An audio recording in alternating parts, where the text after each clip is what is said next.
Tal vez cambiando un poquito hacia algo que se escucha comúnmente, y no escucha comúnmente, digamos, afirmamos contundentemente acerca de la soberanía de Dios, Dios soberano sobre todo. ¿Es correcto afirmar que Dios es el autor de nuestro sufrimiento? ¿Y cómo entendemos que Dios es soberano y al mismo tiempo sufrimos, nos duele?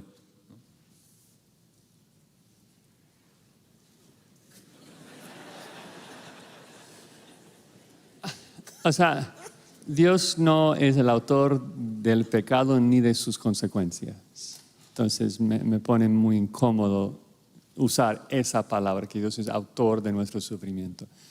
Pero, o sea, Pastor MacArthur ya habló de esto, David ya habló de esto. Dios es soberano sobre todo. Y yo creo que uno de los versículos que más, por lo menos a mi corazón, me enseña esto, creo que David lo mencionó en su mensaje, se encuentra en Génesis 50:20.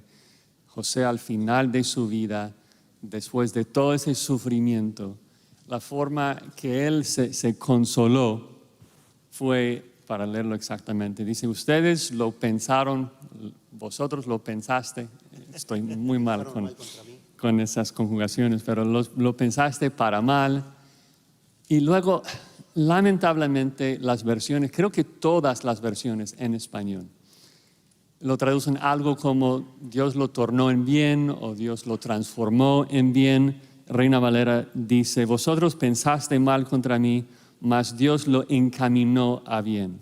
Y da la idea de que, bueno, cuando los hermanos vendieron a José, que ellos están maquinando esa situación para mal, y luego Dios es tan astuto de que después Él lo convierte en algo bueno para José.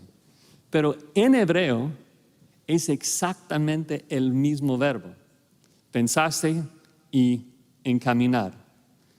Y de hecho, creo que una de las mejores traducciones sería usando la ilustración de David, de que lo orquestó, ¿no? La palabra allí tiene que ver con el pensar. Vosotros lo orquestaron, o sea, para mi mal, mas Dios, y no dice que Dios ahora lo está convirtiendo en algo bueno para mí.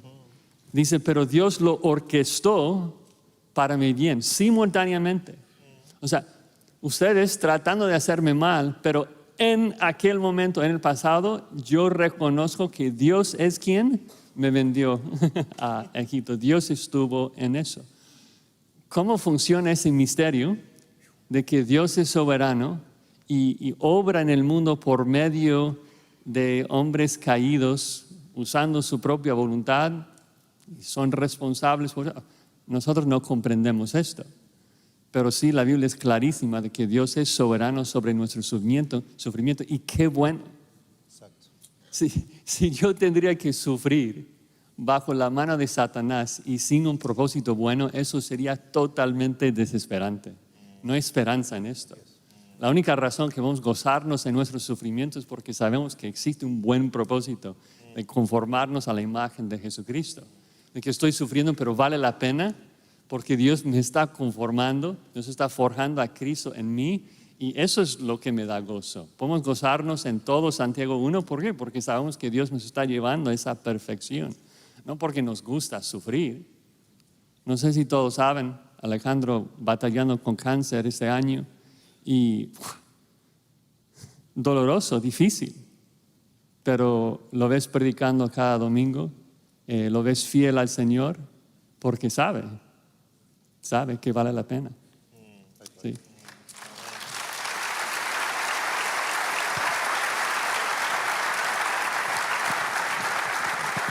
Es interesante la reacción de Job, ¿verdad? Cuando recibe todo este mal, él no dijo: uy, el diablo me quitó lo que Jehová me dio.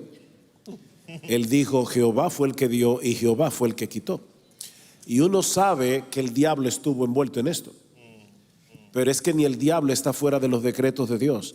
Y si uno lo piensa bien, hermanos, hay un misterio envuelto en esto: cómo es que Dios usa aún el pecado de seres responsables, sin ser Dios autor de pecado, para llevar adelante su plan. Eso definitivamente de este lado de la eternidad no lo vamos a entender. Sin embargo, sí debemos darle gracias a Dios por eso, porque mis hermanos, esto es muy simple. Si Dios solo controla en este mundo lo que está bien, Él no controla casi nada.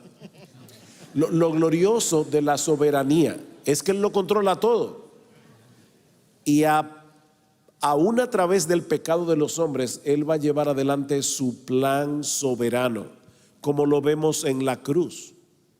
Dice que Herodes, Poncio Pilato y el pueblo de Israel se reunieron para hacer cuanto tu mano y tu consejo habían antes determinado que sucediera. Hechos capítulo 4. ¿Son responsables Herodes, Pilato, el pueblo de Israel? Sí. Y terminaron haciendo lo que Dios había decretado que sucediera. Las dos cosas son verdades bíblicas y nosotros tenemos que creerlas las dos. Hay personas que dicen, pero venga, ¿Dios es soberano o el hombre es responsable? Sí. Yo creo que también tiene que ver con entender que todas las cosas que Dios hizo, las hizo para su gloria. Y si no existiera el mal, nunca conoceríamos la gracia de Dios, el amor de Dios, la profundidad, la inmensidad del amor de Dios. Es notable ver en el cielo que el gran tema de alabanza, de adoración a Dios es el Cordero inmolado. Si no hubiera habido mal, nunca hubiera habido ningún Cordero inmolado. Y nosotros comprendemos la sabiduría de Dios, el poder de Dios, no sé, mirando el océano, una montaña, etc. Pero no podemos comprender el amor de Dios, la gracia de Dios y la misericordia sin que existiera el pecado. Y que Dios quisiera condescender para amar personas como nosotros. Y eso incluye, todas las consecuencias que el pecado trajo, ¿no? A nosotros, a todos, con la caída del hombre, etc. Así que, de nuevo, podemos entender, yo creo, aunque no entendemos exactamente todo, que es clarísimo que el mal y el sufrimiento como consecuencia del mal apuntan a la gloria de Dios, no cabe duda de eso. Y tal vez solo para respaldar lo que Alejandro acaba de decir, Romanos 9 creo que es como el versículo, 22 y 23 que explica esto. Pero antes de leerlo, yo creo que una de las verdades más difíciles de aceptar como cristianos es la verdad de que este es el mejor mundo posible. Y luchamos porque el mundo está tan lleno de maldad, de sufrimiento, de muerte. Es como que este es el mejor mundo posible. Mira, si este no es el mejor mundo posible, Dios es necio y fracasó. O sea, si pudo hacer un mejor trabajo, entonces no es omnisciente, no es omnipotente. Ese es el mejor mundo posible. ¿Cómo? ¿Cómo es posible eso? Porque este es el mundo que más glorifica a Dios. ¿Por qué? Porque más revela todas sus perfecciones. Y Pablo explica esto cuando dice, ¿y qué si Dios, queriendo mostrar su ira, o sea, su odio por el pecado, su justicia, su santidad, y hacer notorio su poder, soportó con mucha paciencia los vasos de ira preparados para destrucción y para hacer, porque está juzgando el pecado, para hacer notorias las riquezas de su gloria, las mostró para con los vasos de misericordia que Él preparó de antemano para gloria. La razón de que nosotros podamos en la eternidad glorificar y magnificar tanto la justicia de Dios como la gracia de Dios es porque vamos a entender que existe un infierno, que merecemos estar allí y en vez de esto estamos recibiendo gracia en el cielo.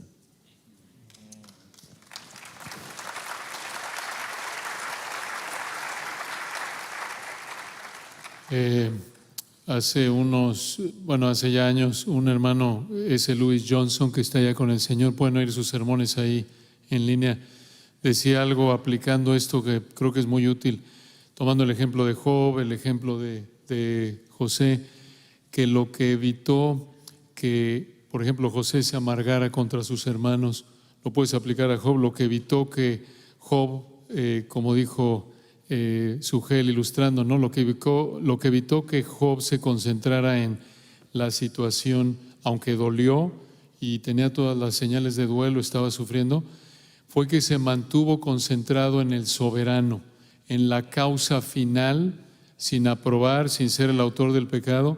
Se mantuvo centrado en el soberano, en la causa, digamos, en la causa definitiva, no en las causas intermedias del sufrimiento. Porque cuando nos concentramos en los instrumentos que Dios en su soberanía usa para traer sufrimiento a nuestra vida, llámese una enfermedad, un pecado de alguien o una catástrofe en la creación, lo que va a pasar es que nos vamos a ver tentados a pecar de desánimo, de enojo, de amargura, de lo que sea. Y lo que ves con José es que él se mantuvo centrado en el Señor desde Génesis 45, lo mismo Génesis 50, Job, Jehová dio, Jehová quitó, es el nombre de Jehová bendito, se postró, Job adoró. Entonces eso creo que es un consejo muy sabio en términos de aplicación, una implicación práctica de lo que estamos hablando. Mantenernos centrados en que el Señor está detrás de todo. ¿Quién será aquel que diga que sucedió algo que el Señor no mandó? Dicen Lamentaciones. Nadie. Porque como lo dijo Josías, este es lo que Dios dijo, este es el decreto divino, de lo contrario no pasaría.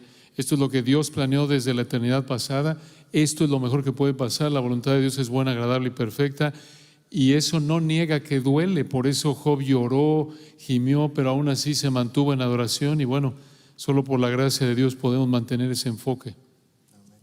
Lo que está diciendo Luis me parece importantísimo. O sea, tener en mente la soberanía de Dios nos va a llevar a una salud espiritual y relacional inmensa. Job no mira solamente no mira las circunstancias y su dolor, ni siquiera increpa al diablo, como vemos en muchos contextos cristianos, que uno está atando al diablo e insultando al diablo y no sé cuántas cosas, ¿verdad? Sino que directamente mira arriba, mira al soberano, que sabe que da o no da libertad a Satanás para actuar, pero el soberano es siempre Dios. Y en lo relacional, el ejemplo de José es fascinante, cómo hay esa capacidad de perdonar a sus hermanos. Si uno ve solamente el factor humano, me han hecho, me han herido, José le podía haber dicho a sus hermanos, mira, pues conozco un buen psicólogo aquí en Egipto, vamos juntos a hacer terapia familiar. Pero lo que les da es un perdón inmediato. ¿Por qué? Porque Dios es tan grande, Él está tan al control de todas las cosas, que es Dios el que me ha traído aquí, ¿no? Y extiende sus brazos amorosos de gracia para recibirles. Así que el concepto de Dios como soberano es tan saludable para nosotros en todos los sentidos que debiéramos abundar en Él constantemente. Sí. Lean Institución de la Religión Cristiana, libro 1, capítulo 16. Ahí habla tremendo. Es como un segundo nuevo nacimiento cuando entiendes la soberanía de Dios, la providencia de Dios en todo. Ahora que han mencionado un poco de pensar en el carácter de Dios en medio del dolor, en medio de la prueba, ahora tal vez si lo podemos trasladar un poquito más al día a día, ¿no? O sea, a veces manejando al trabajo y parece que todo va normal y parece que todo a veces se vuelve un monótono, ¿no? O sea, vamos al trabajo y hacemos una y otra cosa. Desde su corazón pastoral, ¿cómo ayudarnos a pensar en mantener los ojos arriba, mantener los ojos en la soberanía del Señor, en la práctica, en el día a día? Predicando, obvio. La primera respuesta. Predicando como se debe, claro. Por eso nos congregamos cada semana 1 o 2 veces, porque reconocemos que esa monotonía de la vida o los asuntos de este mundo, como dice allá en 1 Corintios 7, el que se casa tiene cuidado de las cosas de este mundo, y no está diciendo que está mal. Nos distrae el mundo, las cosas que tenemos que hacer, las responsabilidades. Tenemos que congregarnos por eso, para escuchar la palabra predicada, para que toque nuestro corazón, para que nos despierte, nos refine nuestra manera de ver las cosas. Es lo que más necesitamos, la palabra. Pero la palabra predicada así le agradó a Dios, ¿no? Que sea por la palabra predicada, tiene ese poder que no lo podemos comprender, como dijo Sugel hoy, pero que penetra nuestro corazón y nos despierta espiritualmente, ¿no? Yo pienso que nosotros tenemos que ser intencionales en ver a Dios en lo cotidiano. El pasaje de Colosenses capítulo 3 es muy sorprendente. porque Pablo está hablándole a los siervos y eran a los esclavos de la época, y les dice: obedeced en todo a vuestros amos en la tierra, no para ser vistos como los que quieren agradar a los hombres, sino con sinceridad de corazón, temiendo al Señor. Ya esto es sorprendente en sí mismo. O sea, Pablo está diciendo: ustedes deben hacer su trabajo bajo el temor de Dios. Y estamos hablando de que los esclavos en aquellos días hacían trabajos diversos. Algunos eran médicos, algunos eran tutores, pero otros simplemente limpiaban la casa o quién sabe cuántas cosas hacían. O sea que era un rango de trabajo muy amplio, y Pablo dice: háganlo bajo la sombrilla del temor de Dios. Pero luego dice: y todo lo que hagáis, hacedlo de corazón como para el Señor y no para los hombres, sabiendo que del Señor recibiréis la recompensa de la herencia, porque es a Cristo el Señor a quien servís. Yo me pregunto, ¿qué pasaría si un ejército de evangélicos se levantara cada lunes en la mañana y se dirigiera a su trabajo con ese texto en mente? Yo voy a servir a Cristo, no estoy sirviendo por un cheque que me van a dar a final de mes. Es que todo lo que yo hago debe reflejar a Cristo que me salvó, y debo hacerlo en el contexto de la obra de redención que Él hizo por mí. Yo creo que de verdad transformarían el mundo laboral, y nosotros mismos trabajaríamos con otra conciencia y veríamos el carácter de Dios y a Dios en todas las cosas que hagamos. Es conocidísima la historia de los dos hombres que están picando piedras en una cantera, y hay uno que está con una cara bastante malhumorada y el otro está de lo más feliz. Y le preguntaron a uno: oye, ¿por qué estás tan malhumorado? Y dice: ¿cómo me preguntas una cosa así? Yo estoy aquí bajo este sol, con este calor, picando piedras. Y al otro le pregunta: ¿y tú por qué tienes esa cara como de contento? Y dice: porque yo estoy haciendo una catedral. Era el mismo trabajo, pero uno de ellos tenía una conciencia de que estaba picando piedras para algo más trascendente. Nosotros, hasta en las cosas más cotidianas de la vida, vivimos para la gloria de Dios. Es un texto muy famoso entre los evangélicos, 1 Corintios 10:31. Pero yo he encontrado en mi vida que es uno de los textos más difíciles de obedecer. Si pues coméis o bebéis o hacéis cualquier otra cosa, hacedlo todo para la gloria de Dios. Y nosotros tenemos que pedir al Señor: Señor, ayúdame a subyugar mi voluntad y el pecado que todavía mora en mí, para yo realmente vivir para tu gloria, no cuando estoy en el púlpito. Estamos hablando de la cotidianidad. Y pensando en diversos consejos pastorales prácticos, yo creo que también en mi vida una clave es orar sin cesar, ¿no? Orar sin cesar. Y dices: yo no sé cómo orar sin cesar. Bueno, el siguiente versículo te da una ayuda. Dice: dad gracias en todo. Da gracias a Dios por todo lo que te pase. Da gracias a Dios. Y luego conecta esto con no menospreciar las profecías, que para nuestro tiempo sería la Escritura. Estoy llenando mi mente con la Escritura y dando gracias a Dios, o sea, en comunicación constante con el Señor. Entonces ahí es cuando estoy comenzando mis motivos, pensando en si lo estoy haciendo para mí o para la gloria del Señor.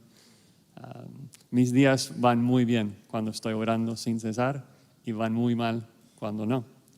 Y es independiente de lo que estoy haciendo, cómo me siento, ¿no? O sea, si estoy pasando tiempo sin orar, estás frustrado, o sea, todo va mal.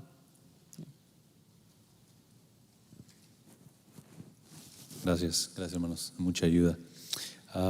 Cambiando un poquito de tema, tal vez han escuchado la frase o esta idea de queremos ser una iglesia de Hechos 2, queremos tener un avivamiento, etc. ¿Qué es eso? ¿Qué es un verdadero avivamiento y cómo se relaciona con el carácter de Dios?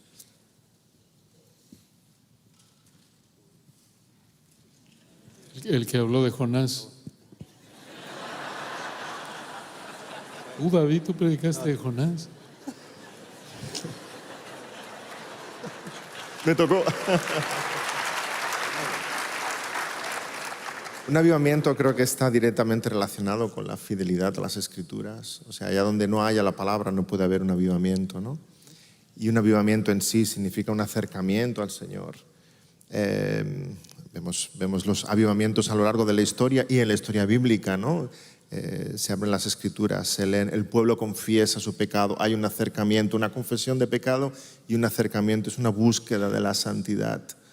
Entonces el Señor renueva esa savia en su pueblo, pero es un redescubrimiento de la verdad a través de la palabra revelada de Dios. Creo que podemos alejarnos de otros conceptos de avivamiento que pueden ser puramente emocionales o puramente activistas, ¿no? Es cierto que la palabra va a producir en mí emociones santas. La vida cristiana no está desvinculada de la emoción. Hay unos afectos religiosos, ¿no? Pero es la verdad de la palabra la que va a estimular esos afectos. Pero hay una gran confusión en nuestros círculos de entender que la emoción en sí ya es señal inequívoca de que hay una presencia del Espíritu. No, porque hay emociones en el parque de atracciones y en el partido de fútbol y en muchos otros lugares. No necesariamente la emoción viene dada por el Señor. Uno puede provocar emociones en base a una serie de anécdotas y vivencias y música, y uno puede fabricar esas emociones. Y eso no significa necesariamente que esté el Señor.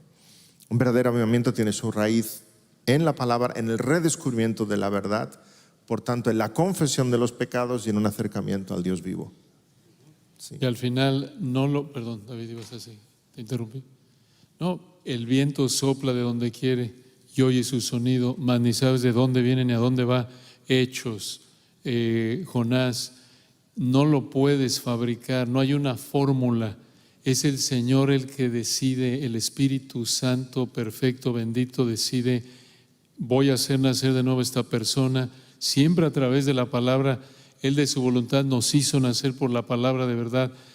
Nuestra responsabilidad es predicar, orar, vivir vidas que respalden lo que predicamos, pero al final el único que decide a quién salva a través de la palabra, cuántos, a través de qué iglesia, en qué lugar del mundo, en qué época, es el Señor.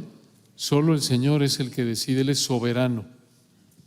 Es interesante que en el Salmo 119, que es el salmo que más habla sobre la palabra, que creo yo que es el ruego que más repite es avívame, avívame, Señor. Y dice, avívame conforme a tu palabra, conforme a tu verdad. Y también en la Biblia, cuando vemos en tiempos de Esdras, y aún en Hechos 2, y aún en Jonás, siempre que hay un avivamiento, hay como una profunda convicción de pecado en las personas. Como dice David, no es todo emociones, es primero que todo una sensación de quebranto por ver que uno, justamente comprender, relacionado con este tema, ¿no? ¿Quién es Dios y dónde estoy yo en esa relación? Y me siento que me va a matar, digamos, ¿no? Y ahí comienza verdaderamente un deseo de acercarse a Dios, pero siempre comenzando con el arrepentimiento y no solo con ruido, bullicio o emociones, ¿no? Sí, o sea, no podemos producir un avivamiento, el Señor es soberano, pero sí habrá fruto objetivo de un verdadero avivamiento. O sea, habrá arrepentimiento, ¿no? Cuando la palabra se predica, que es no algo meramente emocional, es un cambio de conducta, ¿no? Y habrá adoración a Jesús. Creo que serían los dos ingredientes básicos de un verdadero avivamiento, de que por medio de la palabra predicada el Espíritu Santo produce arrepentimiento y produce adoración hacia el Señor Jesús. Si esas cosas no están presentes, no es un avivamiento que el Espíritu Santo está provocando, porque en base al trabajo del Espíritu Santo que Jesucristo explica en el discurso del aposento alto, el ministerio del Espíritu Santo es precisamente traer convicción de pecado, arrepentimiento y exaltar a Jesucristo. Entonces, si no vemos esas dos cosas, el Espíritu Santo no lo está haciendo.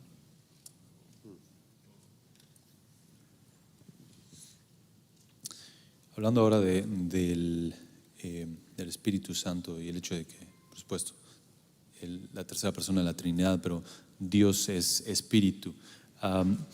¿Por qué cuando nos referimos a Dios, nos referimos a Él utilizando solo el pronombre masculino? ¿Por qué nos referimos a Él como Él, ¿no? Hay tanta falsa doctrina en el mundo que incluso se empuja el hecho de que no, bueno, debes de llamar a Dios como mujer, ¿no? Porque eso es incorrecto, ¿no? Porque nos dirigimos a Él con el pronombre masculino. Hemos dicho varias veces y en la predicación, Josías anoche hablaba de cómo nosotros podemos tener un ídolo en nuestra mente si distorsionamos lo que Dios revela de sí mismo en su palabra. Josías hablaba de la Trinidad, pero no es la única distorsión. Dios se revela en la Escritura como Padre, Hijo y Espíritu Santo. Si Dios hubiera querido, si fuera la realidad, obviamente, Dios hubiera dicho, bueno, yo soy Padre, Madre, Hijo, Hija. No. Es Padre, no es Madre. Es Hijo, no es Hija. Y es Espíritu Santo. Entonces, el problema aquí con este movimiento feminista que lamentablemente ha impactado a la iglesia y ahora quieren reescribir la Biblia porque ven la Biblia como una revelación sexista que apoya el patriarcado masculino para la opresión de la mujer, es que al final de cuentas, primero están creando un problema inexistente y en segundo lugar están distorsionando la revelación bíblica. Le llamamos a Dios Padre en masculino porque así es como Dios se reveló. Le llamamos al Hijo Hijo porque así fue como Él se reveló, y cuando el Hijo se encarnó, no se encarnó en una mujer, se encarnó en un hombre masculino. Eso es una realidad bíblica. De verdad, hermanos, tratar de distorsionar esto para resolver el supuesto problema del patriarcado y de la opresión del hombre sobre la mujer es al final de cuentas una blasfemia contra Dios, porque Dios no se reveló a sí mismo de esa manera. Entonces, sencillamente, ¿por qué debemos hablar de Dios en términos masculinos? Porque Él se reveló a sí mismo así, y Él se reveló a sí mismo así porque de alguna forma que nosotros no entendemos, porque no entendemos cómo el género o el sexo se aplica a Dios, pero de alguna forma eso corresponde a la realidad de lo que Dios es. Amén.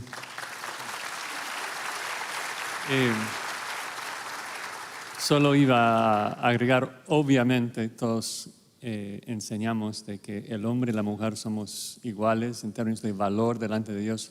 Fuimos creados a la imagen y semejanza de Dios, varón y hembra. Pero sí, a veces incluso me parece absurdo para una mujer buscar una igualdad con el hombre. Estaba pensando con mi esposa de esto hace un tiempo. Es como que si mi esposa buscara igualdad conmigo, necesariamente sería descender de la alta posición que tiene en mi mente. ¿Por qué buscaría igualdad cuando ella es la gloria del hombre? La mujer es la gloria del hombre. La Biblia no baja a la mujer. La Biblia exalta a la mujer. Entonces, sí, todo el movimiento me parece ilógico. Y sí, o sea, también estaba pensando del Padre, de que Él se manifiesta, Él se revela como anciano de días, no anciana de días, otro ejemplo de lo que Sugel decía. Yeah. Hablando y volviendo al tema que mencionaban hace rato y mencionabas, Alejandro, en un avivamiento, o sea, viene este impacto de conocer el carácter de Dios y ver quiénes somos delante de Dios y la necesidad de ser perdonados. ¿Existe un área en la cual nosotros debamos perdonarnos a nosotros mismos? Sugel se ríe. Uy, qué mal suena eso. Sí. No vemos nada ni que se parezca en toda la Escritura, ¿no? Para mí es un referente, por ejemplo, la historia del hijo pródigo, cuando el Señor le explica, ¿no? Y el hijo pródigo vuelve a casa y le dice, pide perdón al padre, ¿no? He pecado contra el cielo y contra ti. Ahí vemos esa doble dimensión de la ofensa y del perdón, de forma muy resumida, ¿no? Podemos pecar contra Dios, por tanto pedimos perdón a Dios y somos perdonados por Dios. Podemos pecar contra el prójimo, por tanto pedimos perdón al prójimo y recibimos perdón del prójimo, pero no hay tal cosa como pecar contra uno mismo y pedirse perdón a uno mismo y perdonarse a uno mismo. Eso no existe, eso es fruto de la psicología moderna y a veces formas de intentar disfrazar lo que es un orgullo herido y poco más. No existe tal cosa y sé que hay personas que se ven torturadas emocionalmente durante muchos años porque llegan a conclusiones tan insospechadas como ya sé que Dios me perdonó y que mi esposa o mi marido me ha perdonado, pero es que yo no me lo puedo perdonar. Y dices, ay Señor, aquí hay mucho que arreglar y hacerle entender que no existe tal cosa. Es simplemente que evidentemente hay cosas que suceden en nuestra vida que son humillantes, que quisiéramos borrar si pudiéramos, que nos producen vergüenza, nos producen tristeza, pero hemos de reconocer nuestro pecado y pedir perdón a aquellos que sí hemos ofendido, a Dios y al prójimo. Y hay solamente esas dos dimensiones del perdón. Yo no sé si detrás de ese tema del autoperdón hay dos cosas que son muy diferentes.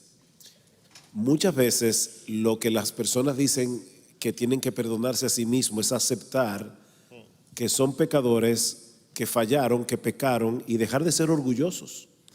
O sea, es el orgullo lo que a veces provoca eso de tengo que perdonarme a mí mismo. Y en el fondo yo no puedo aceptar que yo haya sido tan tonto o tan malo o tan lo que sea que haya hecho esto.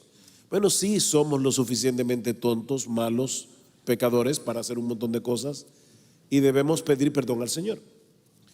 Pero puede ser también, y si hay alguien aquí que está luchando con eso, ojalá que esto pueda serle de ayuda.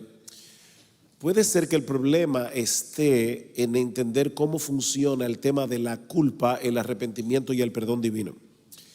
Hermanos, la Biblia dice que el diablo es el acusador de los hermanos. La culpa en el ser humano funciona como los nervios en el cuerpo, o sea, es el aparato sensitivo que me dice algo no está bien. Gracias al Señor por la culpa, pero la culpa el Señor la da, esa convicción de pecado que produce el Espíritu Santo es para que tú vayas en arrepentimiento y fe a Cristo para que puedas gozar y disfrutar el perdón. ¿Qué dice Primera de Juan 1:9? Si confesamos nuestros pecados, Él es fiel y justo para perdonar nuestros pecados y limpiarnos de toda maldad. Yo sospecho que detrás de la expresión yo no me perdono a mí mismo, puede ser que no solamente haya orgullo, sino también un mal entendimiento del Evangelio, porque muchas veces cuando nosotros venimos delante del Señor después de haber pecado, el diablo sigue acusándonos y nosotros todavía seguimos sintiéndonos mal. Y ahí es donde yo tengo que entender que el perdón de Dios no depende de cómo yo me sienta, sino de lo que Dios prometió. Yo puedo sentirme todavía cargado, pero ahí tengo que volver a descansar en la promesa del Señor. El Señor no miente y Él dice que si confesamos nuestros pecados, Él es fiel y justo para perdonar nuestros pecados y limpiarnos de toda maldad. Cuando a mí me pasa eso, yo decido no hacerme caso a mí mismo y hacerle caso a la Escritura, porque la Biblia está por encima de mí, por encima de mis sentimientos. Entonces puede ser que a veces ese tema de yo no me perdono, o puede ser orgullo, yo no acepto que yo sea tan malo o tan tonto, o puede ser que en el fondo también sea una lucha con ese sentimiento de culpa a pesar de haber pedido perdón, pero no entender que el perdón de Dios primeramente se cree, no se siente. Claro que yo quisiera sentirme perdonado, pero comienza primero creyendo, es primero por la fe y deja que luego la fe entonces produzca el sentimiento correcto. Porque muchas veces después de pedir perdón no nos sentimos perdonados. Pero qué bueno que el perdón de Dios no depende de cómo yo me sienta, depende de lo que Él promete y de que Él es veraz. Amén. Sí, o sea, el gozo cristiano no se obtiene por el autoperdón, se obtiene por el perdón divino. Y creo que como cristianos, que somos seres emocionales, estamos siempre entre dos emociones. Estamos entre la tristeza, que produce arrepentimiento para salvación, 2 Corintios 7:10, y el gozo del perdón. Otra forma de decirlo, a veces, o sea, cuando pecamos, me encuentro entre el Salmo 51 y el Salmo 32. ¿No? El Salmo 51 es el salmo en donde David expresa y confiesa su pecado, lo está lamentando, está expresando su tristeza. Y luego en el Salmo 32, o sea, cuán bienaventurado, o sea, el hombre más gozoso del mundo es el que ha experimentado perdón. Y muchos cristianos viven muy desbalanceados del uno o el otro. Que uno vive totalmente deprimido, cada rato un puritano, iba a decir. Un puritano que, o sea, está a veces como que están desconsolados. Y no, o sea, debemos vivir con el gozo del perdón. Dios quiere que vivamos a la luz de la justicia de Cristo que hemos recibido. Pero luego hay otros cristianos que viven del otro lado, que, soy perdonado, soy un hijo de Dios y sí peco, pero no importa, ya estoy cubierto y realmente no lamentan su pecado. Pero si no hay tristeza, como dice Pablo, si no hay tristeza no puede haber arrepentimiento para salvación. Es necesario entristecernos cuando pecamos, pero no podemos permanecer ahí. Esa tristeza tiene que llevarnos a la confesión y a creer que Dios nos ha perdonado y el gozo que eso produce. Amén. Y como ilustración, recordemos que el único que puede perdonar pecados es Dios. Digo, es algo elemental, pero recuerden que por eso acusaron al Señor ahí en los evangelios, ¿no? Para que sepáis que el Hijo del Hombre tiene potestad para perdonar pecados. Tú no puedes perdonar pecados de nadie, o sea, ni de ti, menos de ti, claro. Entonces, obvio, perdonas el pecado de otros y te piden perdón, obvio, perdonas porque la Biblia te manda a perdonar, es un mandato, es una expresión de amor, pero el único que tiene la facultad de perdonar pecados es Dios.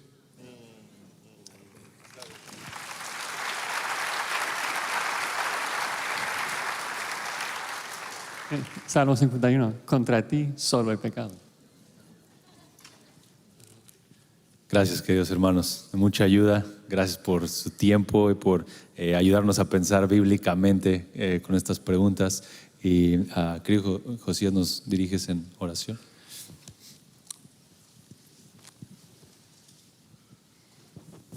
Nuevamente, Señor, damos gracias por tu palabra que arroja luz sobre nuestro camino, que tu Espíritu Santo lo usa para darnos tu sabiduría, y oramos que tú nos ilumines todos los días, que podamos conocerte mejor.